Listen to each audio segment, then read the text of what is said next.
How's it going, everyone? This is the Anime Man. So the other day I was watching TV, and I don't do that a lot, let me tell you that. And I was flicking through some of the channels, you know, as you do. And then I just happened to stumble upon this one channel. In Australia, we call it SBS, or Channel 3, if you prefer. And that channel is known for, you know, having all sorts of international shows and whatnot. And you won't believe this. It was about 9 o'clock at night. Guess what was on? Have a guess. Have a guess. Have a guess. Fucking Samurai Champloo. What? There's anime on Australian TV? Like, what? So the opening had just begun. I think it was about 4 or 5 seconds into the opening. So it was just, you know, starting to rock a little bit, you know. I was getting really pumped for it. I was happily listening to the opening, and then all of a sudden, the show started. And then the main character came out, you know. If you've seen it before, then you know how boss the main character is, right? His name is Mugen, in case you didn't know. And then disappointment just rained down upon me. And you know why? Because it was f***ing dubbed. Yes, I know, I'm gonna be bitching about dubbed anime today, and you guys might think, just because you can speak Japanese and whatnot, for us, you know, they can't speak Japanese, we have to watch dubbed anime. Well, actually, you don't, because, you know, there is a thing called subbed anime. Have you heard of it? It's where they use subtitles, like, down here. In fact, if you're watching anime, why the hell are you watching it dubbed? If you want the original content, watch it subbed. You know, it's just so much better. I'm going to say this loud and clear. The one thing that I really hate about dubbed anime is the voices. The American voice actors are just so... crap. The Japanese voice actors actually sound like they're acting. The American voice actors sound like they were picked up off the f***ing streets. The producers of the anime came up to them and went, "Hey, do you like voice acting? Yeah. Can you voice this anime character for us? You know, it'd be really cool." Okay. You know, it's simple as that. No training whatsoever, because that's what they f***ing sound like. Anyway, back to the story. So Samurai Champloo starts up, and then Mugen starts to talk, and it's this terrible American voice actor that has absolutely no talent whatsoever. And so you know what I did after that? I turned the TV off, as you do. I knew that dubbed anime sucked, but just from watching that, it really showed me how much it actually sucked. So if you're an anime fan, then don't watch dubbed anime. It's subbed, or nothing.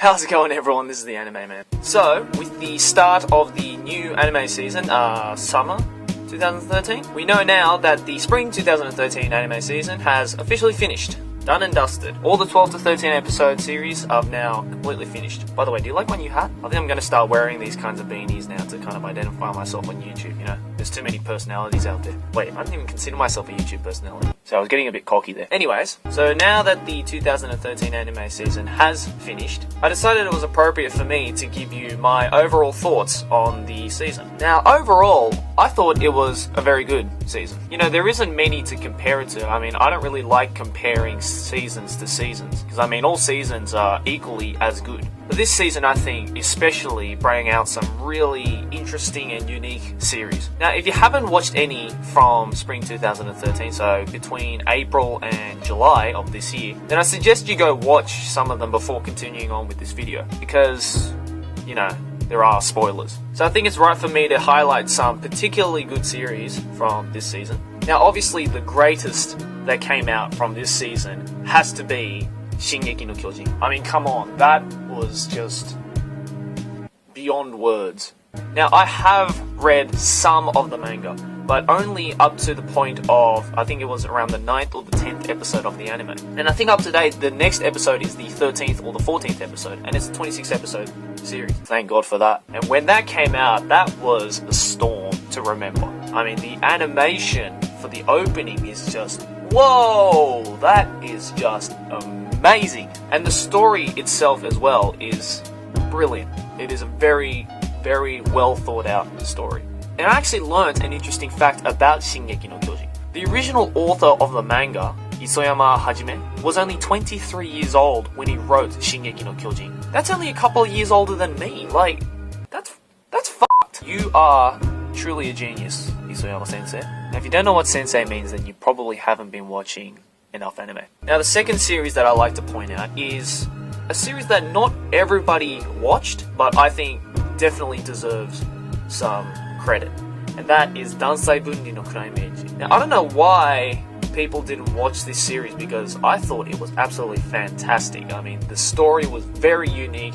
The animation and the themes involved in it were just great. And they gave us a hint on season 2, so even better. But I think every season has those really underrated series that not everybody watches. And, you know, that's kind of sad, I think. I don't know, maybe it was the weird hair fetishes that were involved in it, or, you know, the really f***ed up psychological bits and, you know, the very sexual bits, but I thought it was great. Maybe I'm just into that kind of stuff. Agreed. And the third one that I personally loved, but actually got quite a bit of hate, was Aku no Hana. Now, this is by far one of the greatest psychological horror animes that I've ever watched. What got me was the very, very unique animation. We have never seen an anime with this much realism before, and that definitely made a huge impact. It made a huge impact on me anyway. Now, I've heard a lot of people saying that they dropped the series because the artwork didn't follow the original manga. And now, I've read a couple of volumes of the manga. It's good, but the way that the characters are drawn doesn't really bring out the same kind of thrill as it did in the anime. And I think the people who created the anime were really smart to change the artwork to a lot more realistic touch, because that definitely added to the psychological horror. I still haven't written a review for it, but I will be getting onto it very, very shortly. And now, there are a couple of other ones that a lot of people were watching. I mean, there was, let's see, Ore ga iru, there was Hataraku Mao-sama, there was, what else, Hentai Oji to Warawanai Neko. There are a lot of great series, all in all. So, overall, I think Spring 2013 was a very productive series. It brought out a lot of new stuff, it brought out a lot of, you know, original stuff as well. It brought out a lot of stuff that we enjoy, and it brought out a lot of stuff that we just weren't familiar to. So this great mix of different kinds of genres and different kinds of themes definitely made Spring 2013 a memorable season, in my opinion. If I were to give it a score, I mean, I don't really like giving scores to seasons, because, you know, for any season there's always going to be good series and bad series. So, you know, it kind of evens each other out. But we have had a look at a sneak peek of some of the new series from summer 2013, so this coming season right now. So far, I have watched a couple that I am really looking forward to.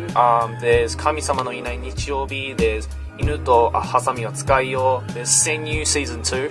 I'm really excited for that. Recently, the first episode of Free came out, which I'm pretty keen to watch. Anyways, there's lots to look forward to. Of course, there's also Shingeki no Kyojin as well, that's continuing on from last season, so we'll see how that goes.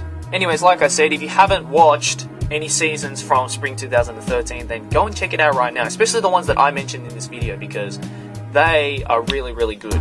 You know, give them a go. Like I said, give them a go. If you don't like them, then you don't like them, but I personally recommend the ones that I mentioned just then. Alright, well, I'm gonna go watch some series that I have been holding on to for a very long time, so see you guys later. Bye!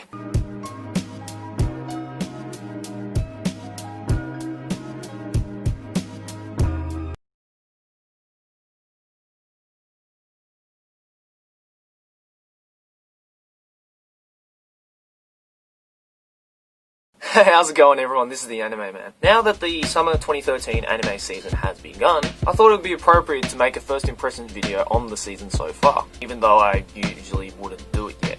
I mean, if you watched my last video, then I clearly explained why, so maybe you should go check that out. But because I lose to peer pressure pretty quickly, here's my first impressions video for the summer 2013 anime season. Now, if I were to summarize this season in one word, it would be girls. And I don't mean boobs. Boobs everywhere. Unless you're watching High School DD New. Now, when I say girls, I mean there is a sheer number of animes this season where the main character or main characters are of the female gender. But I personally don't see what's so bad about it. And yet there are a number of people on the interwebs that are complaining about it, saying, "There's too many series where it's just girls and girls only. Where are the males?" Well, I didn't know we were going down sexist street. Just because the series has a lot of females and or a lot of female characters doesn't make the anime any better or worse than if the anime had males in it. In fact, you're just f***ing sexist for saying that. Maybe they just happen to watch all the series that have only got female characters in it and aren't watching series like Brothers Conflict or Free, where it's basically a 24-minute cockfest. Actually, speaking of Free, I've noticed that there's a lot of talk revolving around this series this season for some reason. I'm currently watching it and it appears to be one of the higher rated animes of this season, even though most comments are saying stuff that have to do with that kinky bum sex. I support gay rights, but just keep your sexual fantasies to yourself, please. I've also noticed a lot of what they call lifesaver series this season. Now, if you don't know what a lifesaver series is, it's basically a series that are better known than the other, newer, series, and can regularly be seen chased by comments saying, Ugh, this anime saved my life this season. or some such bullshit like that. I'm talking about series like High School DD, Monogatari series 2nd season, and The World God Only Knows season 3. If you wipe away all the bullshit comments that have got to do with the sheer number of females this season or the sexual tension between men,